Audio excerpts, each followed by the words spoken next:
இது ஃபர்ஸ்ட் மலேசியாவின் செய்திகள் உங்களுக்காக.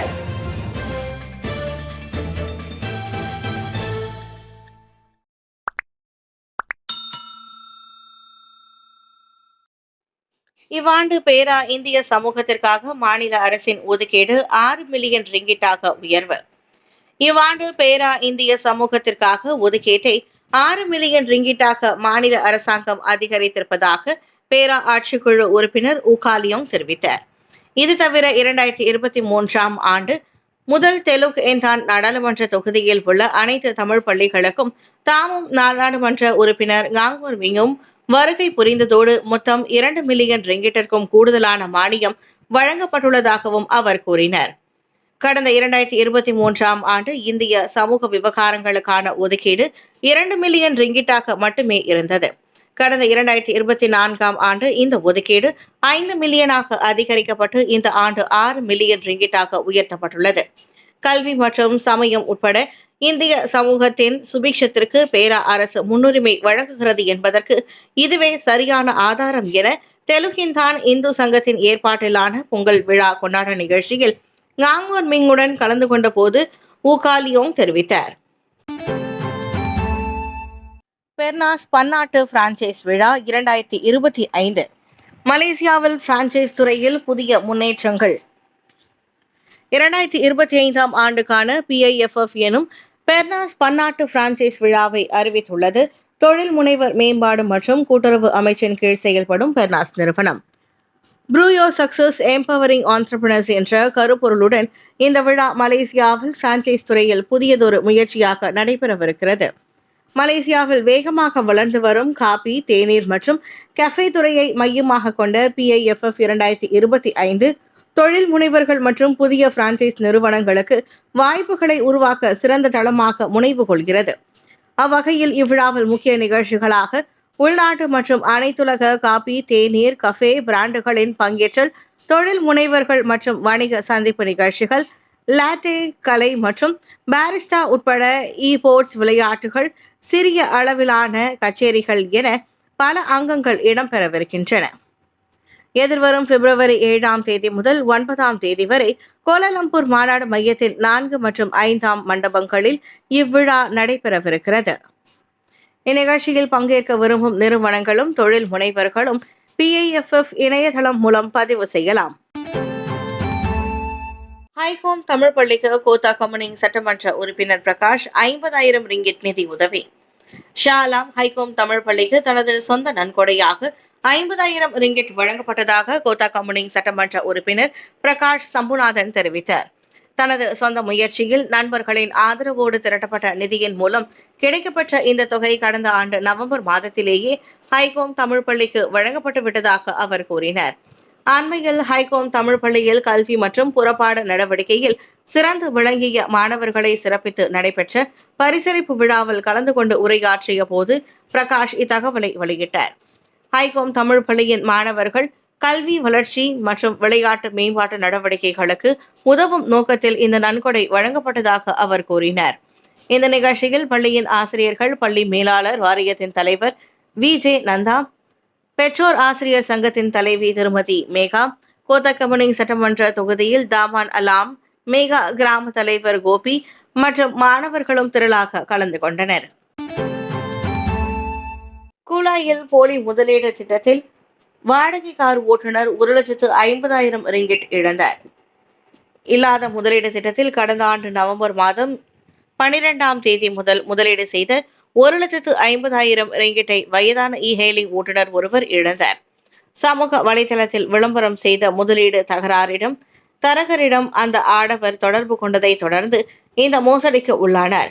2 வாரங்களில் $7,50,000 வருமானத்தை திரும்ப பெற முடியும் என்று வாக்குறுதி அளிக்கப்பட்ட செயலியை பதிவு செய்த பின்னர் கடந்த ஆண்டு நவம்பர் 12ஆம் தேதிக்கும் இம்மாதம் 20ஆம் தேதிக்கும் இடையே 12 வங்கி கணக்குகள் மூலம் 22 முறை சம்பந்தப்பட்ட ஆடவர் இணையத்தில் பண பட்டுவாடா செய்துள்ளார். தான் முதலீடு செய்த பணத்திற்கு $3,62,702 அமெரிக்க டாலர் கிடைத்திருப்பதாக தகவல் கிடைத்த பின்னர் அந்த தொகையை மீட்க முயன்ற போது அந்த பணத்திற்கான கணக்கு முடக்கப்பட்டதை தொடர்ந்து அவர் பெரும் அதிர்ச்சிக்குள்ளானார். இதனைத் தொடர்ந்து தான் ஏமாற்றப்பட்டதாக உணர்ந்த அந்த வாடகை கார் ஓட்டுநர் இது குறித்து போலீசில் புகார் செய்ததால் தற்போது விசாரணை நடத்தப்பட்டு வருவதாக குலாய் மாவட்ட போலீஸ் தலைவர் துணை கமிஷனர் தாங்சிங் லீ தெரிவித்தார். காஜாங்கில் 12வது மாடியில் இருந்து விழுந்த 19 வயது இளைஞரின் காரில் துப்பாக்கி கண்டுபிடிப்பு. காஜாங்கில் உள்ள ஒரு கட்டிடத்தின் 12வது மாடியில் இருந்து கீழே விழுந்த 19 வயது இளைஞர் ஒருவர் தனது காரில் துப்பாக்கி சூடு வைத்திருந்ததை போலீசார் உறுதிப்படுத்தினர். அதே நபர் கீழே விழுந்த இடத்தில் கடுமையான காயத்திற்கு உள்ளானதை தொடர்ந்து இறந்ததாக காஜாங் மாவட்ட போலீஸ் தலைவர் நஸ்ரோன் அப்துல் யூசுப் தெரிவித்தார். அந்த நபரின் காரில் இருந்த சூட்கேஸ் பேக்கில் தானியங்கி துப்பாக்கியுடன் தோட்டாவும் இருந்தது. இதனைத் தொடர்ந்து 1971ஆம் ஆண்டின் சுடும் ஆயுதங்கள் சட்டத்தின் 8வது விதியின் கீழ் தொடர்ந்து விசாரணை நடத்தப்பட்டு வருகிறது. அந்த நபரின் மரணத்தை திடீர் மரணம் என வகைப்படுத்திய போலீசார் அவரை அறிந்தவர்கள் விசாரணைக்கு உதவுவதற்காக விசாரணை அதிகாரி முகமது ஹபீஸ் ஹம்சா அல்லது அருகே உள்ள போலீஸ் நிலையத்திற்கோ தொடர்பு கொள்ளும்படி நசரோன் கேட்டுக்கொண்டார். மலேசியாவில் உள்ள பாலஸ்தீன மக்கள் காசாவுக்கு திரும்புவதற்கு காலக்கெடு எதுவும் இல்லை. ஹமாஸ் மற்றும் இஸ்ரேலுக்கு இடையே போர் நிறுத்தம் ஞாயிற்றுக்கிழமை அமலுக்கு வந்த போதிலும் மலேசியாவில் சிகிச்சை அளிக்கப்பட்டு வரும் 41 பாலஸ்தீன மக்கள் மற்றும் அவர்களின் 86 வாரிசுதாரர்களையும் காசாவுக்கு திருப்பி அனுப்புவதற்கான காலக்கெடு எதுவும் விதிக்கப்படவில்லை. அண்மையில் அரச தந்திர குறிப்பு சமர்ப்பிக்கப்பட்ட போதிலும் இது குறித்து தற்காப்பு அமைச்சின் பதிலுக்காக தங்கள் தரப்பு காத்திருப்பதாக மலேசியாவுக்கான பாலஸ்தீன தூதர் வாலி அபூப் அலி தெரிவித்தார். இது தொடக்கமாக இதர நடவடிக்கைகளுக்காக விளக்கம் அளிக்கப்படும் என நாங்கள் எதிர்பார்க்கிறோம். ஆனால் பாலஸ்தீனர்கள் எப்போது தங்கள் தாயகத்திற்கு திரும்ப முடியும் என்பது குறித்து இதுவரை உறுதியான தகவல்கள் எதுவும் இல்லை என்று அவர் கூறினார். பாலஸ்தீனர்களை இந்த நாட்டிற்கு அழைத்து வருவதற்கு எகிப்து அதிகாரிகளுக்கும் மலேசியாவுக்கும் இடையிலான இருதரப்பு விவகாரங்களில் தூதரகம் நேரடியாக ஈடுபடாவிட்டாலும் தூதரக அதிகாரிகள் தீவிரமாக ஆதரவளிப்பதாக அவர் கூறினார். அவர்கள் வந்ததிலிருந்து காயமடைந்தவர்கள் மற்றும் அவர்களது உறவினர்களுக்கு தேவையான ஆவணங்கள் தொடர்பான விவகாரங்களை நாங்கள் பார்த்து எளிதாக்கினோம். மேலும் அவர்களின் பராமரிப்பை உறுதிப்படுத்த உள்ளூர் அதிகாரிகளுடன் ஒருங்கிணைப்பு நடவடிக்கையும் மேற்கொண்டு வரும் என அவர் தெரிவித்தார். போர்ட் டிக்சனில் வீட்டில் பிறந்து இறந்த குழந்தையை மறைத்த காதல் ஜோடி கைது. நெகிரி செம்பிலான் போர்ட் டிக்சனில் குழந்தை பிறந்ததையும் இறந்ததையும் மறைத்த சந்தேகத்தின் பேரில் ஒரு காதல் ஜோடி கைதாகியுள்ளது. உள்ளூரை சேர்ந்த பெண் நோயாளி குழந்தையை பிரசவித்துள்ளார். ஆனால் குழந்தை எங்கே என கேட்டால் பதில் வரவில்லை என கூறி போர்ட் டிக்சன் மருத்துவமனையில் இருந்து நேற்று அதிகாலை 1:30 மணி அளவில் போலீசுக்கு தகவல் கிடைத்தது. இதையடுத்து விசாரணையில் இறங்கிய போலீசாரை தெலுக்கெமவானில் உள்ள ஒரு வீட்டில் பையில் மறைத்து வைக்கப்பட்ட சிசுவின் சடலத்தை கண்டெடுத்தனர். மேற்கொண்டு பரிசோதித்ததில் குழந்தையின் நெஞ்சு பகுதியில் கூர்மையான ஆயுதம் பட்டது போன்ற காயம் கண்டறியப்பட்டது.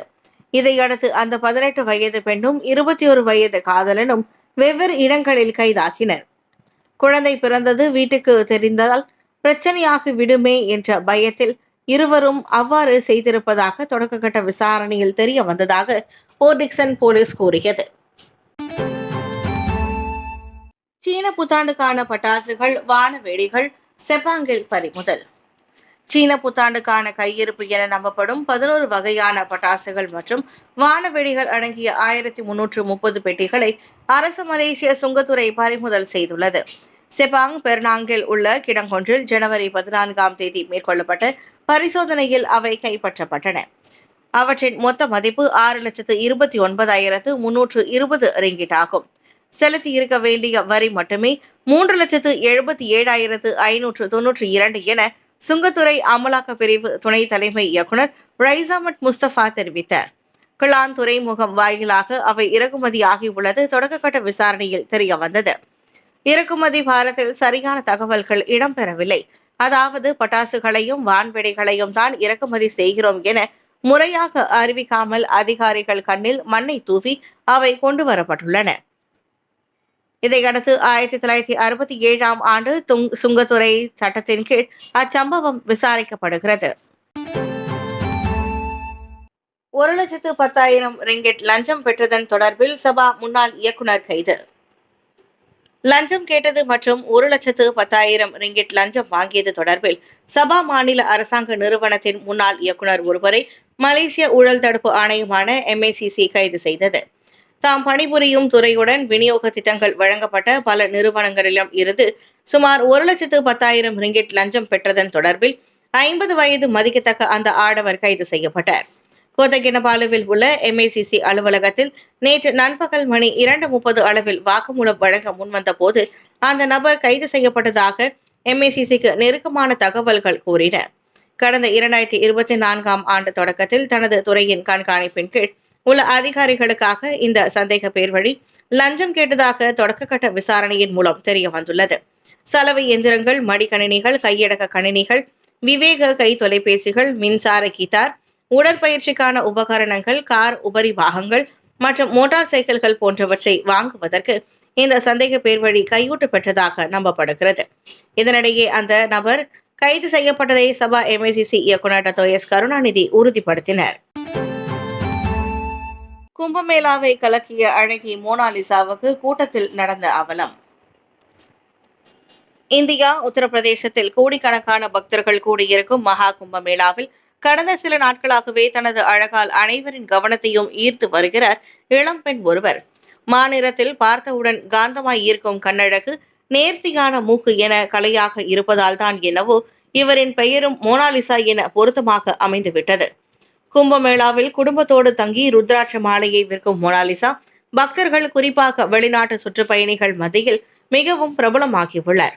மோனாலிசாவின் அழகில் மயங்கி பலர் ஆன்மீக இடமென்றும் பாராமல் அவருடன் புகைப்படம் எடுத்துக்கொள்ள வரிசை கட்டி நிற்கின்றனர். ஆனால் புகைப்படம் எடுப்பதாக கூறிக்கொண்டு அவரிடம் சிலர் அத்துமீறியுள்ளனர். இதனால் அதிர்ச்சி அடைந்த குடும்பத்தினர் மோனாலிசாவை சுற்றி வரும் கூட்டத்திலிருந்து அவரை பாதுகாக்க படாத பாடுபட்டது. ஒரு கட்டத்தில் பொறுமை இழந்து சொந்த ஊருக்கே மகளை அவர்கள் திருப்பி அனுப்பிவிட்டனர். முன்னதாக ஒரே நாளில் இணையத்தை கலக்கியது குறித்து பேசியிருந்த மோனாலிசா, எல்லோரும் தன்னுடன் புகைப்படம் எடுத்து செல்கிறார்களோ தவிர தனக்கு வாழ்வாதாரமான ருத்ராட்ச மாலையை ஒருவரும் வாங்குவதில்லை என குறைப்பட்டு கொண்டிருந்தார்.